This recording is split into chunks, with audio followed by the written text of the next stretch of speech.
verse 2, 111 sa Salmo, ang mga gawa ni Yahweh tunay na napakadakila, mga nalulugod sa Kanya, lagi itong inaalala. Lahat niyang gawa'y dakila at wagas, katwiran niya ay hindi magwawakas.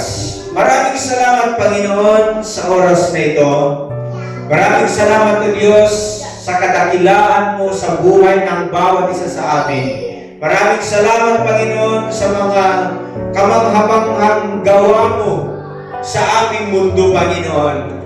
Maraming salamat, O Diyos, sa mga pagpapala mo sa buhay ng bawat isa. Amen. Meron na ba tayong nabalitaan na ang isang tao na nagsabi na magkaroon ng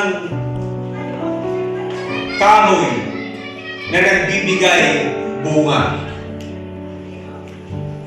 Meron na ba tayong nabalitaan na magkaroon ng ilaw sa kalangitan? Meron na ba tayong nabalitaan na gano'n na tulad natin na tao na nagsabi ng gano'n? Wala, di ba? Kundi ang ating Panginoong Diyos lamang ang siyang may kapangyarihan na magbigay o gumawa ng mga kamanghamanghang bagay. Amen.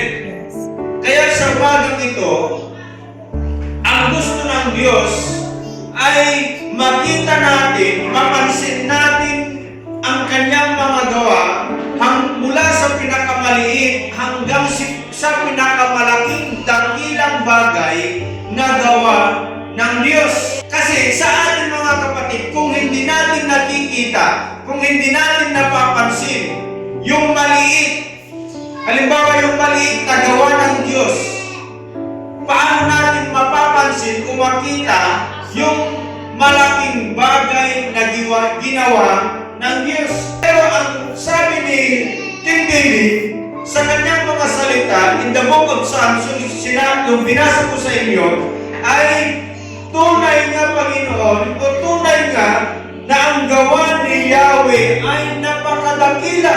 Amen. Kung pumupunta na, kayong mga pumupunta sa mga beach, sino yung naaalala ninyo pag nakakita kayo ng napakagandang beach? God. Nagpintas mo dito yan, naglaing na talaga ni Apo. Amen. Pag pumunta kayo sa mga kabundukan, doon sa amin,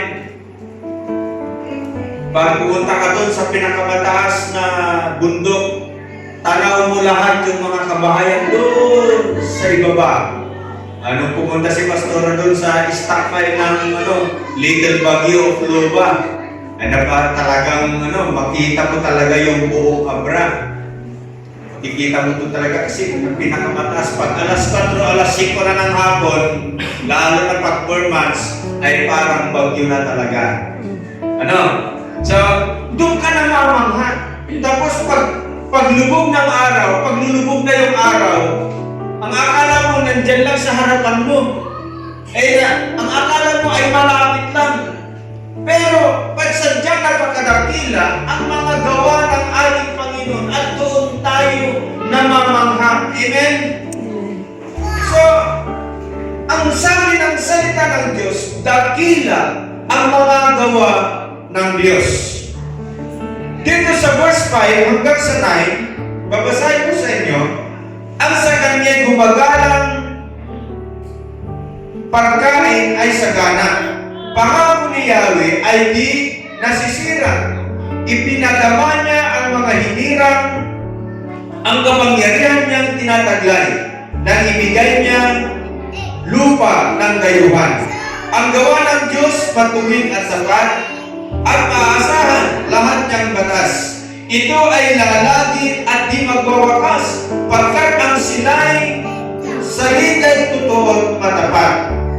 Kaligtas ay dulot sa mga hinirang, may ipinangakong walang hanggang tipan. Banal at dakila ang kanyang pangalan. So ang Panginoon ay dakila. kamangha-mangha ang kanyang ginawa. Sa lahat ng kanyang, in His creation, the works of the Lord are great. God created the heavens and the earth. Doon sa Genesis chapter 1 verse 1. So ang Panginoon, ililikha niya ang langit at ang lupa. Doon tayo nagsisimulang namamangha sa mga gawa ng ating Panginoon. Amen? Yes. Ang heavens and earth, they are declaring the glory and handiwork of God and His power and His deity. Amen? Yung nilikha ng Diyos, yung creation ng Panginoon, yung mundo natin, sila yung nagsasabi sa glory ng ating Panginoon. Amen? Sila yung nagsasabi ng ating Panginoon ay creative. Sila yung nagsasabi ng ating Panginoon ay magaling. Sila yung nagsasabi ng ating Panginoon ay makapangyarihan. Sila yung nagsasabi ng ating Panginoon ay tunay na Diyos. Siya ay buhay. Amen? Amen. Eh mga kapatid, sa oras na ito, gusto ng Diyos na magising yung kaisipan natin, yung puso natin, na sana makita natin yung mga dakilang gawa ng Diyos sa ating mga buhay. Inaral na ba natin habang tayo ay nagbabasa ng kanyang mga salita? Nakikita ba natin yung mga kamangha-mangha o dakilang gawa ng ating Panginoon tulad ni David, King David na pinag-iisipan ang kanilang kagandahan at matatalinong disenyo? Di ba? Itong si King David, inaaral niya mula sa pinakamaliit hanggang sa pinakamalaki. Sinasabi niya, dakila ang inyong mga gawa. Kamangha-mangha. Hindi kayang isipin ng isang tao kung paano niya ito ginawa. Amen? Kaya tayo nagpapasalamat sa kadakilaan ng Diyos. Studying God's creation can be enlightening and full of pleasure. Kasi hindi lang yung nagbibigay ng pleasure sa atin yung mga gawa ng tao. Meron na ba kayong nabasa na sabi, hindi ko lang kung tama yung pagkabigkas ko. Lahat daw gawa ng Diyos, but the rest of them made in China. Tama ba? Lahat daw ginawa ng Diyos, but the rest of them made in China. Hindi ko na alam, wala bang made in the Philippines?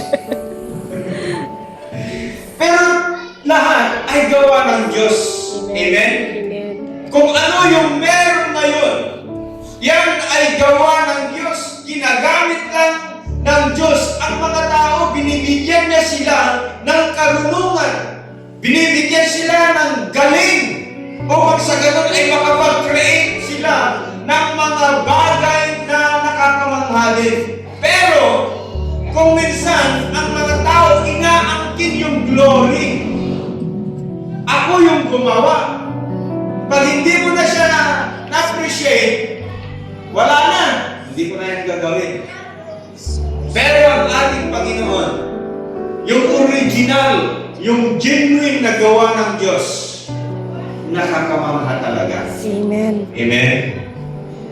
Kung pumupunta ka sa mga lugar na magaganda, doon mo nakikita o napag-iisipan ng ating Panginoon ay dakila. Studying God's creation can be enlightening and full of pleasure. Pangalawa, His Word. Na makakabasa sa salita ng Diyos. Amen. Sino yung nagbabasa sa inyo ng Bible? Amen. Meron ba dyan sa labas?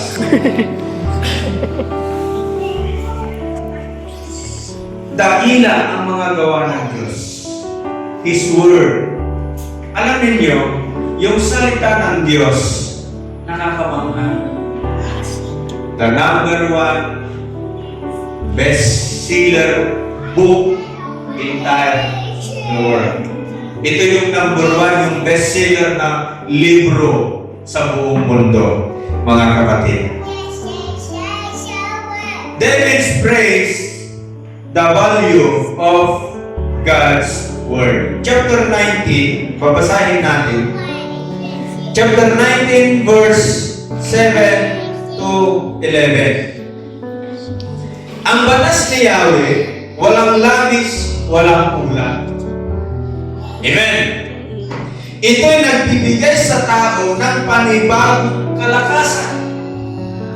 Ang mga tuntunin ni Yahweh, mapagkakatiwalaan, nagbibigay ng talino sa payag na isipan. Tingnan natin ha. Ang mga utos ni Yahweh ay makatwiran. Ito'y nagpapasaya ng puso at kalooban. Ang mga tagubilin ni Yahweh ay tama, nagbibigay sa isipan ng hustong pag-unawa. Paggalang at pagsunod kay Yahweh ay dalisay. Magpapatuloy ito magpakailanman. Ang mga habol ni Yahweh ay tunay na makatarungan, patas at walang kiling-kilingan. Mas kanais-nais pa ito kaysa gintong lantay. Mas matamis pa kaysa pulot ng pukyutan.